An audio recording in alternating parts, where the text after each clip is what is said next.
आज का प्रातः क्लास है 12 जनवरी 1969 रविवार। ओम शांति। अपना भविष्य का पुरुषोत्तम मुख देखते हो,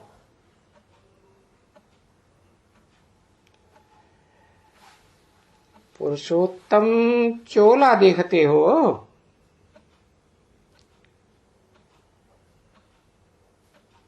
फील करते हो।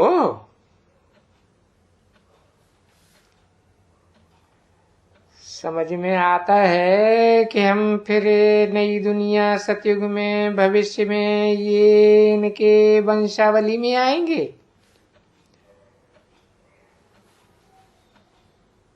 अर्थात सुखधाम में जाएंगे अथवा पुरुषोत्तम बनेंगे। पुरुष आत्मा को कहा जाता है ना। तो दुनिया में जो भी आत्माएं हैं, कलयुग में हो, द्वापर में हो, त्रेता में हो, सतयुग में हो,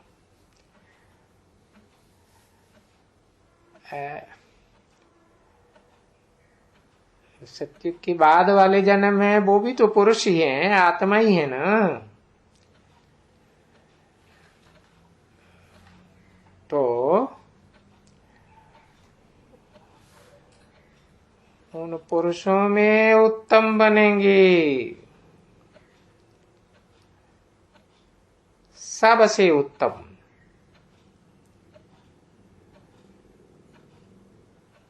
ऐसा अपना मुख देखते हो। किससे पूछा है?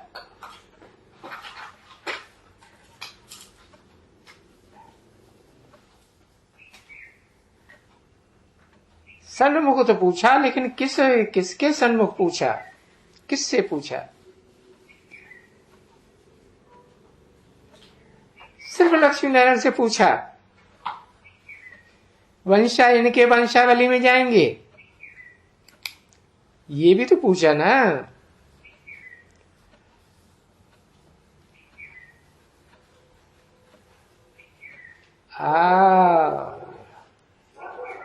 सूर्यवंशी तो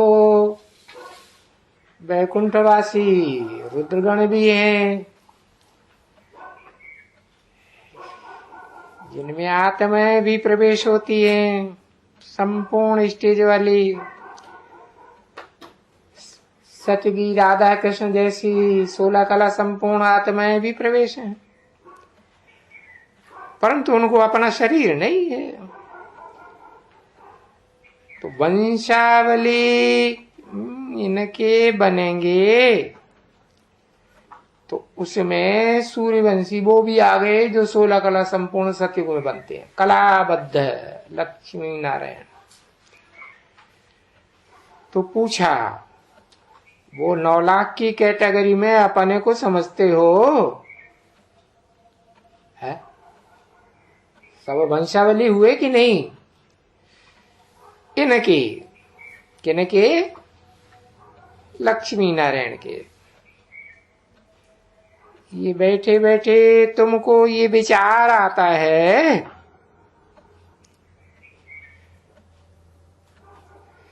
क्योंकि स्टूडेंट जब पढ़ते हैं स्कूल में तो जो भी दर्जा पढ़ते हैं वो तो उनकी बुद्धि में जरूर होगा ना कि मैं बैरिस्टर का दर्जा पढ़ रहा हूँ, बैरिस्टर बनूंगा या फलाना बनूंगा या अकाउंटेंट बनूंगा। तो वैसे ही तुम जब यहां बैठे हो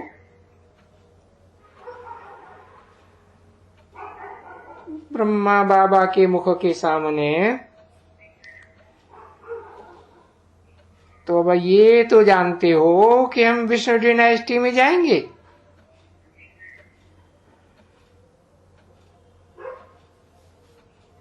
शिव बाबा से डायरेक्ट पढ़ाई पढ़ते हो ब्रह्मा द्वारा।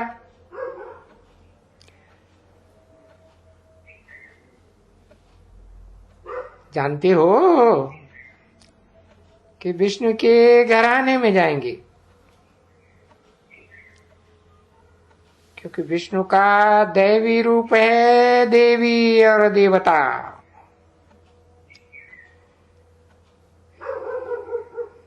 देवी देवताओं का कॉम्बिनेशन है।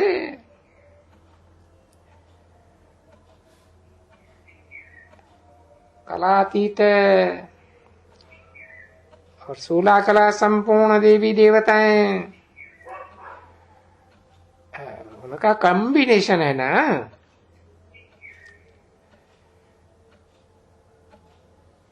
आत्माएं कंबाइंड है,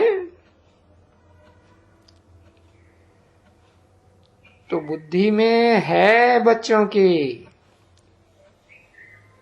कि हम यहां बैठे हैं,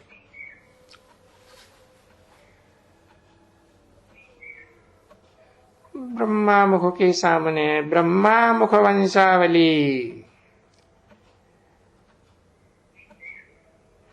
डायरेक्ट शिव की वाणी को फॉलो करने वाले मुख वंशावली हैं, तो मुख से निकली बात को फॉलो करने वाले हैं ना।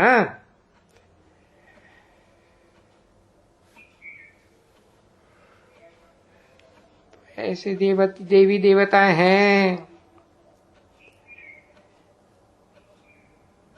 ये बुद्धि में है, क्योंकि तुम्हारी बुद्धि तो अभी अलौकिक है ना। यहां लौकिक बुद्धि तो नहीं है, क्योंकि दुनियावी और कोई मनुष्यों की बुद्धि में ये बातें कभी रमण नहीं कर रही होंगी, करती होंगी। ये भी तुम जानते हो कि यहां हम जो अब बैठे हुए हैं, पुरुषोत्तम संगम युग में, ये बुद्धि में भी है।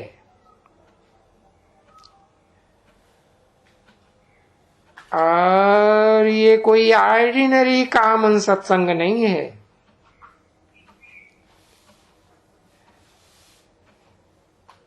कि यहां जब बैठे हो तब ये समझते हैं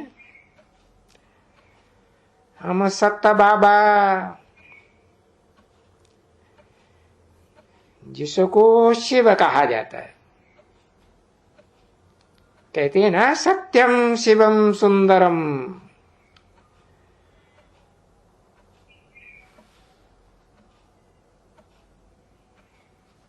साकार और निराकार के कंबाइंड स्वरूप के संग में हम बैठ ही रहते हैं।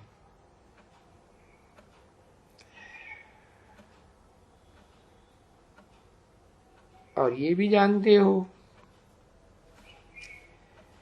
कि बरोबर शिव बाबा जो रचयिता है और इस रचना के आदि मध्य अंत को जानते हैं।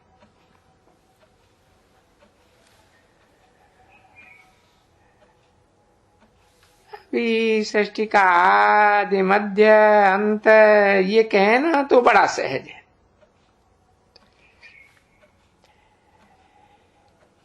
यह कहें पहली पहली रचना संगम युगी कृष्ण, या कलाबद्ध सतयुगी कृष्ण, उनके आदि मध्य और अंत कह दिया। सिर्फ कहना अलग बात है और समझना अलग बात है। तो कहना तो बड़ा सहज है। जैसे कल की बात सुनाते हैं,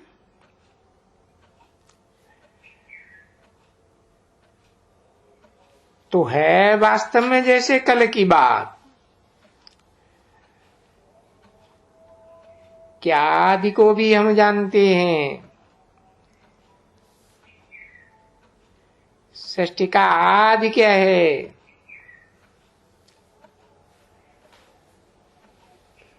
कहेंगे पुरुषोत्तम संगम युग है।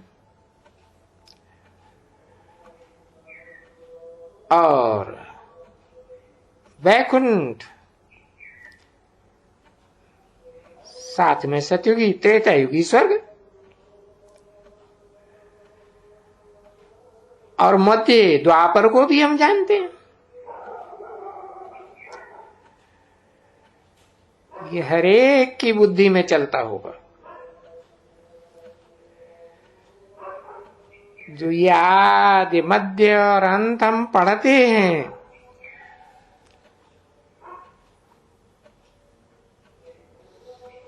ये सबक है ना बच्चे।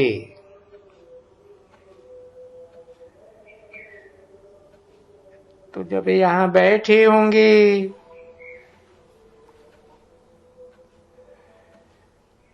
जब बैठते हो आत्मिक स्थिति में, तब ये तो तुम बच्चों को याद होगा ना,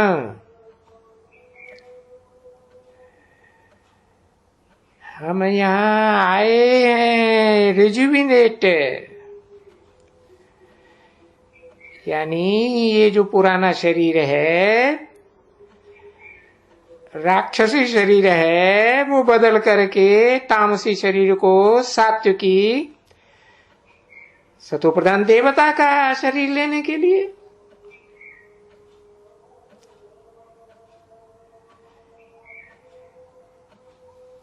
ये किसने कहा? आत्मा कहती है।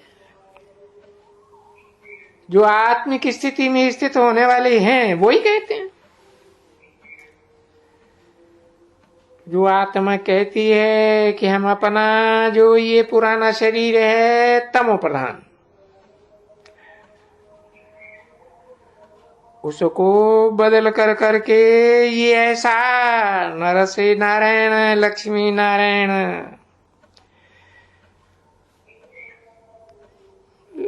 जैसा लेने का है।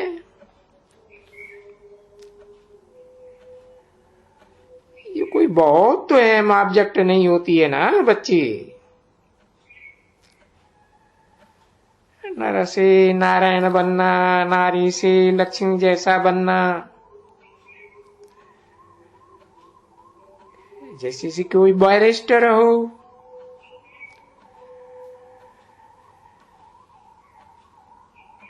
तो बैरिस्टर बनने वाले को कोई बहुत चित्र तो नहीं देखने का है ना। नहीं, जो फर्स्ट क्लास होगा उसका ही चित्र चाहिए। तो जो पढ़ाने वाला होगा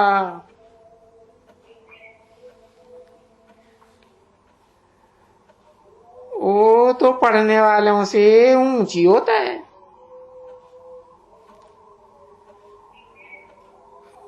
क्योंकि टीचर कर्म सिखलाते हैं, और ये तो सुप्रीम टीचर है, तो वो तो सभी से उच्च कर्म होगा जो सिखलाएगा।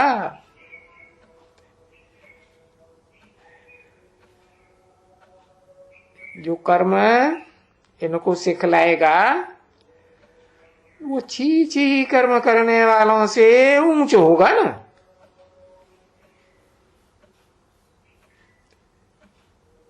किनको सिखलाएगा? इन लक्ष्मी नारायण को।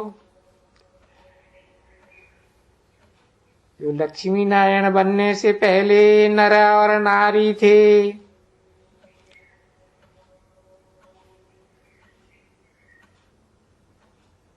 छी कर्म करते थे, मूत पलीती कर्म करते थे, पुरुषार्थी जीवन में तो करते थे ना। तो ऐसे छी कर्म करने वाले,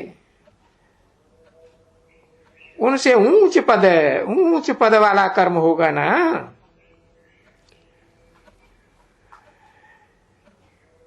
तो अभी ये जानते हो पुरुषोत्तम संगम युग में जानते हो कि हमको पढ़ाने वाला सबसे ऊंचे ते ऊंचा है।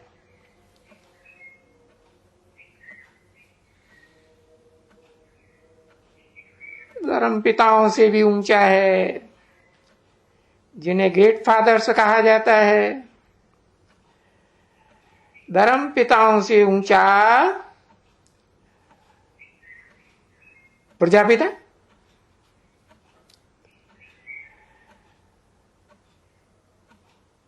उससे भी ऊंचा जो प्रजापिता 500-700 करोड़ मनुष्यों का बाप है,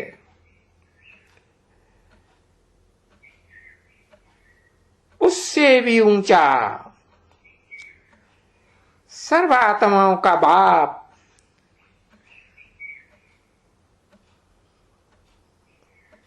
वो हमको पढ़ाते हैं।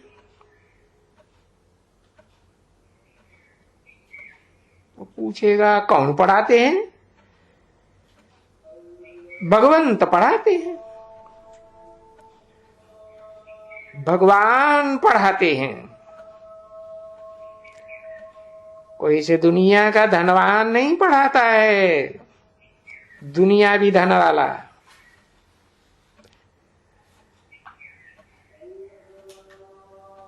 ऐसा वैसा साधारण भगवाला नहीं,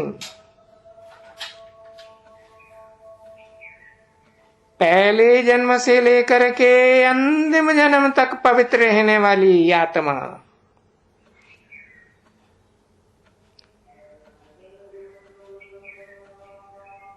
उसके ऊपर कहा जाता है भगवान। जैसे स्थूल धन के लिए कहते हैं धनवान, अभी उसे भगवंत कहो, भगवान कहो। भगवंत माने भी भगवाला, भगवान माने भी भगवाला।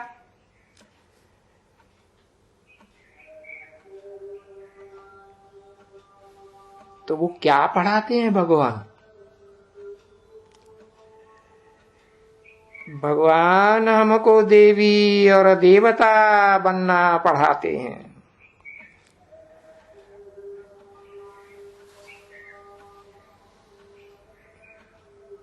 कि इच्छा करना है तो दूसरों को देने की इच्छा करने वाला बनना है, देवी देवता।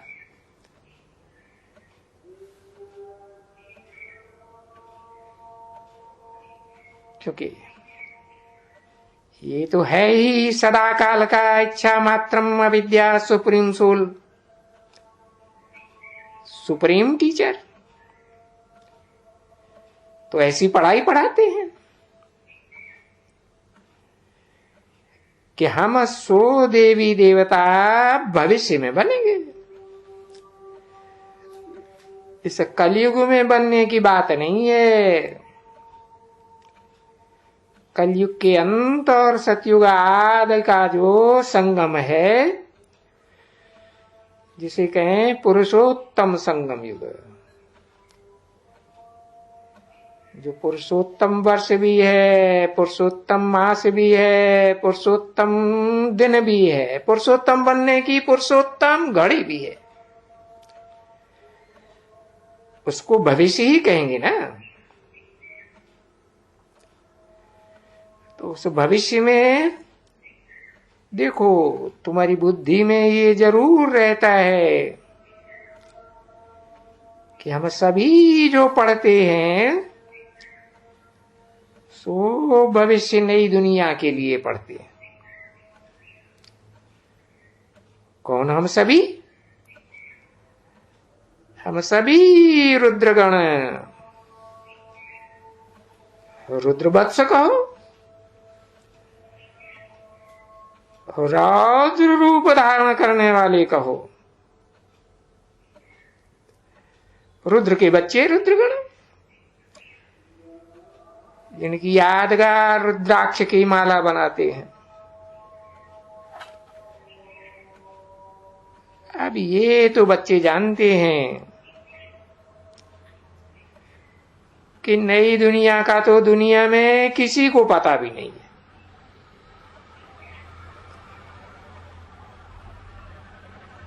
भले गपोड़ा मारते हैं, बाकी बुद्धि में आता जरूर है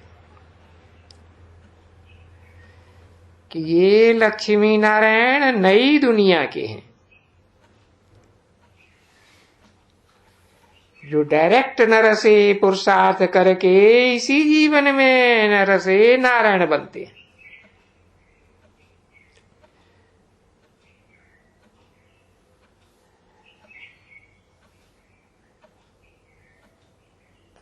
तो जरूर ये रिपीट करेंगे, रिपीट करेंगे ना, पुरानी दुनिया से नई दुनिया में जाने का। पहले भी नई दुनिया में थे,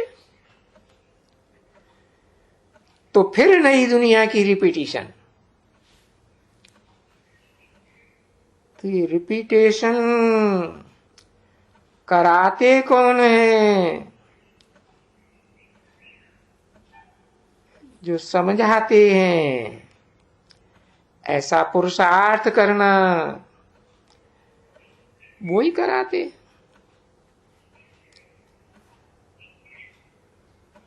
कोई पूछे कौन समझाते हैं, तो बोलो बेहद का बाप बैठ करके समझाते। बच्चों, तुमको जो पढ़ाता हूं वो पढ़ाई मनुष्य से ये देवता बनने की पढ़ाता हूं। फिर देवताएं कोई थोड़े तो नहीं होती हैं,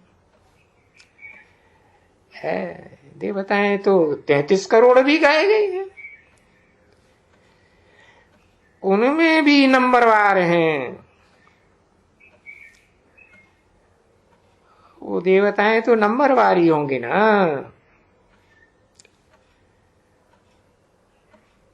कोई 16 कला संपूर्ण, कोई कम कला वाले।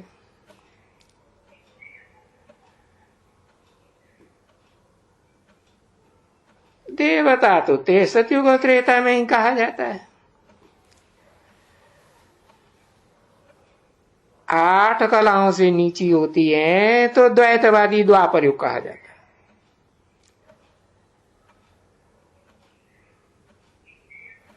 और कलयुग में तो फिर नंबरवार कलाहीन होते जाते हैं, हो जाते हैं। तो ये सारा दैवी घराना होता है। क्या देते हैं? सुख देते हैं, है नंबरवार देने में। इनकी दैवी राजधानी होती है।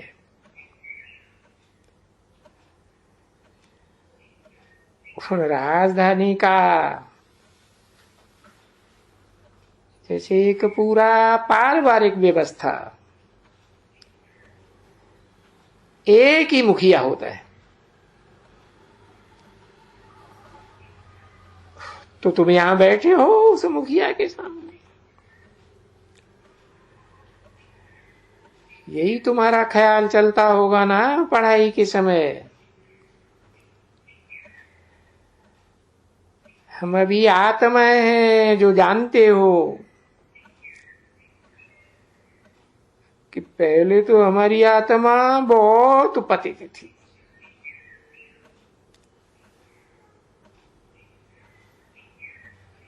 मनसा वाचा कर्मणा सब पतित।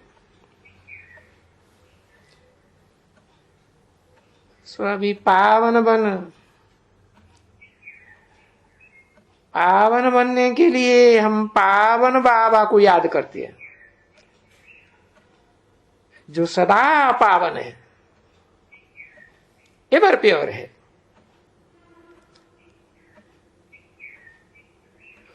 तो जरूर याद करते हैं जिसको उसका अर्थ भी तो बाप समझाते हैं ना।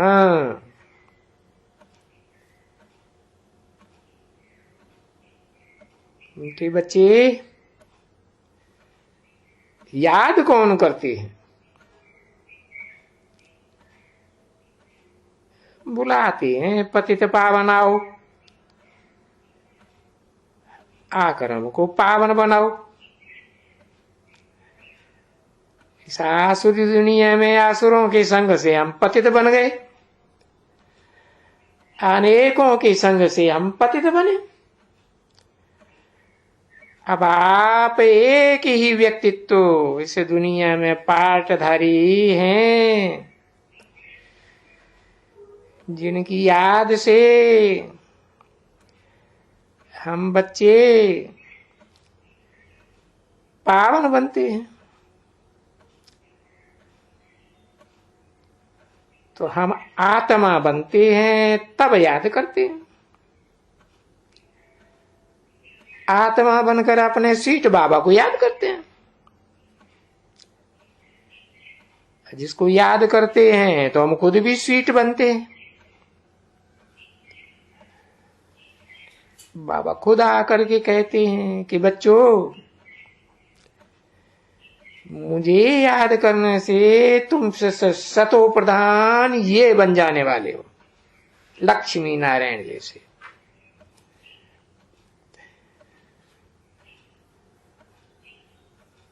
अभी सारा मदार रहा याद के ऊपर।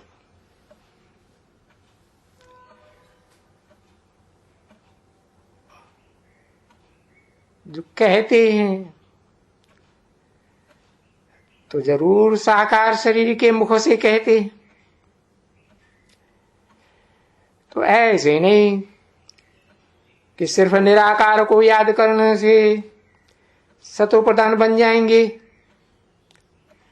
नहीं, जिस मुकर्रर रथ में प्रवेश करते हैं आदि से अंत तक मुकर्रर रूप से कायमी,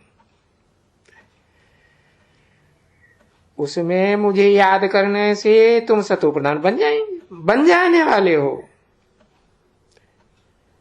तो सारा मदार याद के ऊपर ही हुआ ना। तो याद की यात्रा पर मदार रहा सारा बच्चों का। तो बाप पूछेंगे ना कि बच्चे तुम कितना समय याद करते हो, है?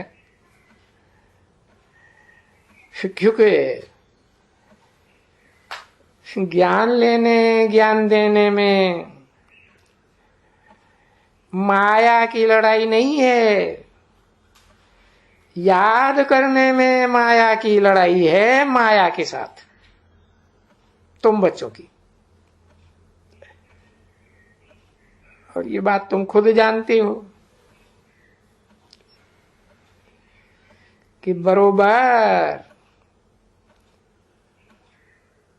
बाबा इसे याद की लड़ाई, देखो याद की यात्रा है, और ये कोई यात्रा भी नहीं है।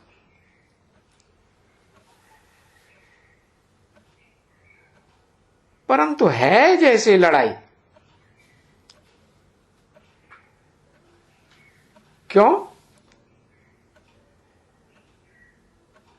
क्योंकि हम जो यात्रा पर निकले हुए हैं उसमें मायावी तूफानों के बड़े विघ्न पड़ते हैं।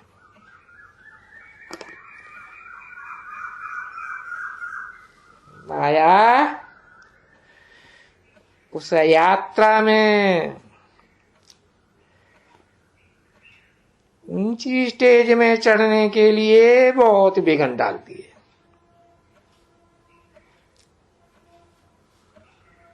क्या करती है?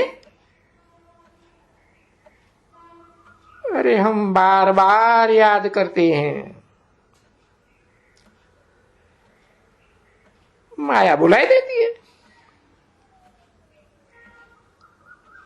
तो ये भूल भुलैया का खेल है ना बच्चे।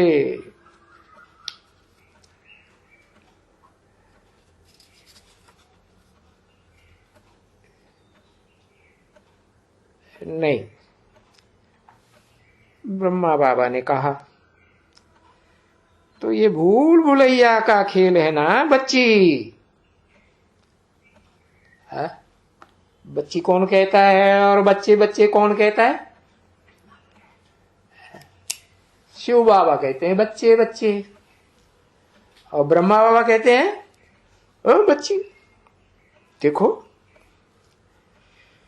ये यात्रा है, रूहानी यात्रा है। तो माया बुलाती है, देवान में ले आती है, जिस्मानी बनाई देती है, और फिर बच्चे रिपोर्ट करते हैं बाबा को, बाबा हम याद करते हैं।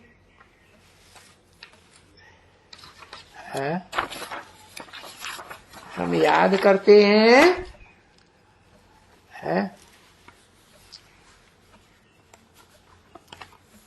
बाबा पूछते हैं याद करते हो? तो बोलते हैं बाबा आज क्रोध का तूफान आ गया, आज लोभ का तूफान आ गया, आज मोह का तूफान आया, आज फलाने का आया। 12 जनवरी 1969 की प्रातः क्लास का दूसरा पेज। हाँ बाबा, बच्चे ये भी कहते हैं बाबा आज हमारी अवस्था बहुत अच्छी रही। पूछते हैं भाई क्या अच्छी रही? कोई तूफान नहीं आया। और याद की यात्रा में हम सारा दिन बहुत पुरुषार्थ करके बहुत समय हम याद में रहा और बड़ी खुशी रही।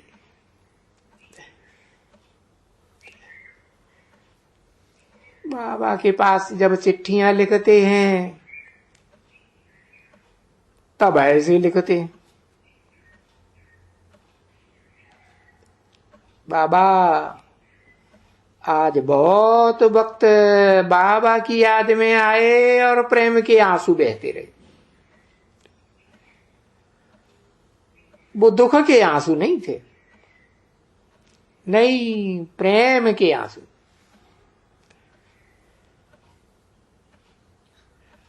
तो ऐसा ये याद आता है ना बच्ची।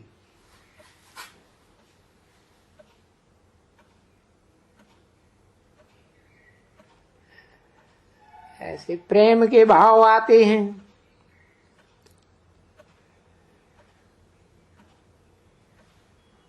जबकि मनुष्य मनुष्य को याद करते हैं। दुनिया भी मिसाल है ना।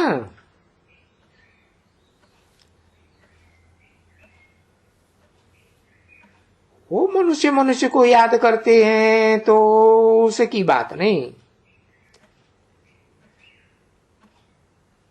इस रूहानी याद को प्रेम का आंसू कहा जाता है।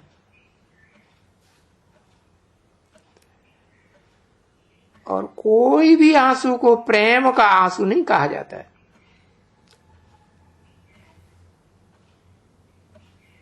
कि दुनिया के और कोई मनुष्य मात्र को याद करने से कोई प्रेम का आंसू, वो तो नहीं कहा जाता। तो वेद का बाप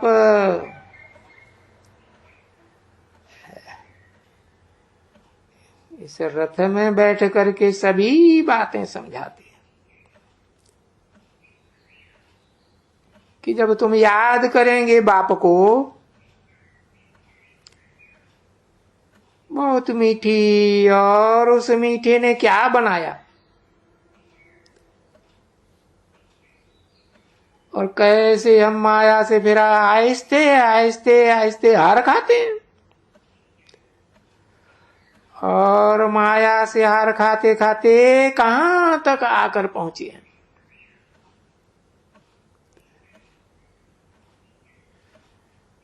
अभी तुम बच्चे हिसाब भी करने लग पड़े हैं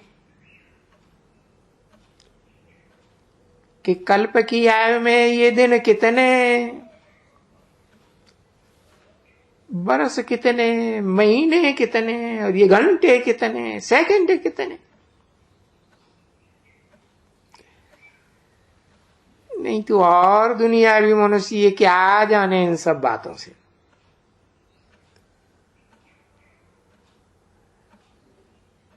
तो ऐसे करते करते भले तो भी तुम्हारी उन्नति है।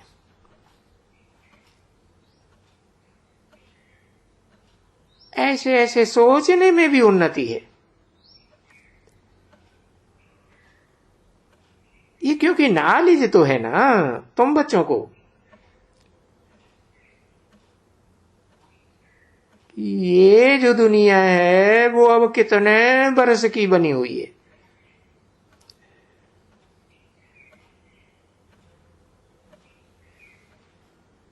कितने महीनों की, कितने दिनों की, कितने घंटों की, कितने मिनटों की, कितने सेकंडों की बनी हुई है। देखो तो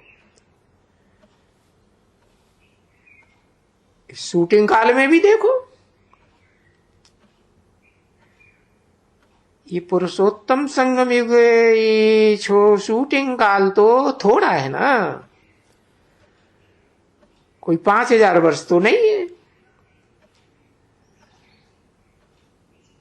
तो देखो कितने बनी हुई है। नहीं तो अगर कोई कहे कि इसे की आयु लाखों वर्ष है, तो तुम तो कोई हिसाब करने थोड़े बैठ जाओगे कि लाखों वर्ष माने कितनी, और फिर शूटिंग पीरियड में कितनी। ये विचार तो करो, बैठ जाओगे ना। ये बाप दिखलाते हैं कि नहीं बच्चे, ये जो सृष्टि का चक्कर है और जो चक्कर तुमको समझाया गया है, और फिर इस सारे चक्कर में तुम कितने जन्म लेते हो, और जन्म लेते लेते कौन कौन किस किस डायनेस्टी में जाते हो, कौन से कुल में जाते हो। देखो सब बैठ करके समझते हो। इस पुरुषोत्तम संगम युग में अपना अपना पार्ट समझते हो। ये तो जानते हो बुद्धि से कि बरोबर एब्सोल्युटली नई नॉलेज है, एब्सोल्युटली नई दुनिया के लिए ये नॉलेज है। और नई दुनिया को क्या कहते हैं? स्वर्ग कहते हैं। स्व माने आत्मा, ग माने गया। कहां गया? आत्मा की स्थिति में गया, माना स्वर्ग गया। जो स्वर्ग में देवताएं रहती हैं, सदैव आत्मा की स्थिति में रहते हैं। अभी हम देवता नहीं हैं, हम तो चंचल मन वाले मनुष्य हैं। अभी इस मन को एकाग्र करने की प्रैक्टिस करके हम मनुष्य से देवता बन रहे हैं। ओम शांति।